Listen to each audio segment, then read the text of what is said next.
These charts track the median wealth and incarceration rates for white and black households in the United States today. The gap is stark.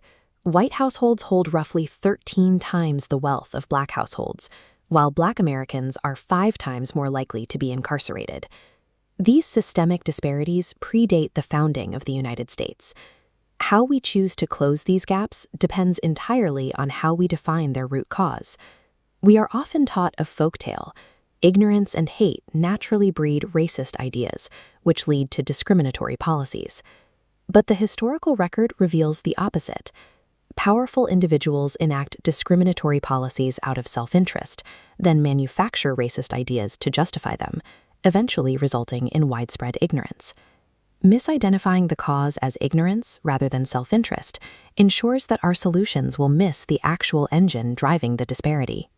In 1415, the Portuguese Empire sought to bypass Muslim middlemen in the Mediterranean and completely monopolize the African gold and slave trades. Prince Henry and his successors launched a campaign to capture, trade, and enslave African people.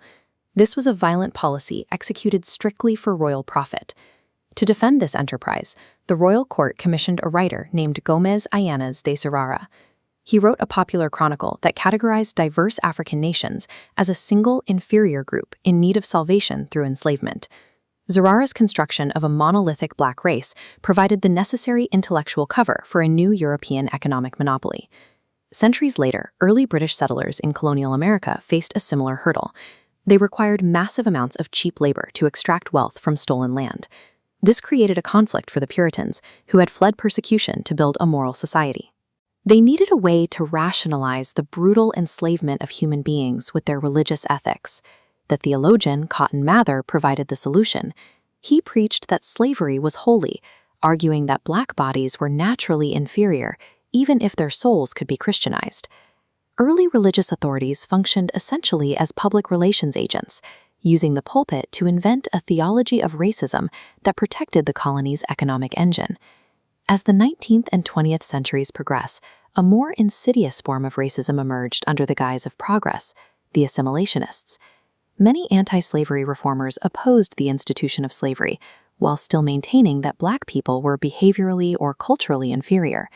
The prominent abolitionist William Lloyd Garrison argued that the trauma of slavery had imbruted or damaged black behavior and culture.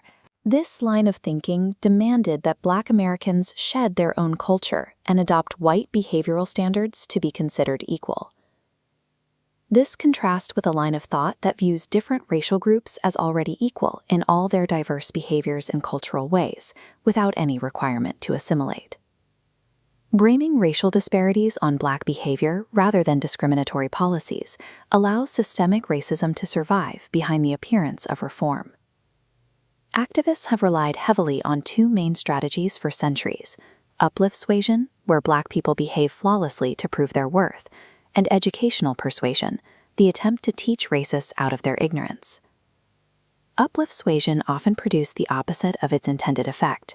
When black Americans achieved success, racist thinkers frequently labeled them as extraordinary exceptions, or met their progress with new, more violent policies to maintain the hierarchy. Similarly, facts rarely move those whose wealth depends on ignoring them. History shows that major shifts, like the abolition of slavery or the Civil Rights Act, occurred primarily when those in power realized that maintaining the status quo had become more politically or economically damaging than changing it.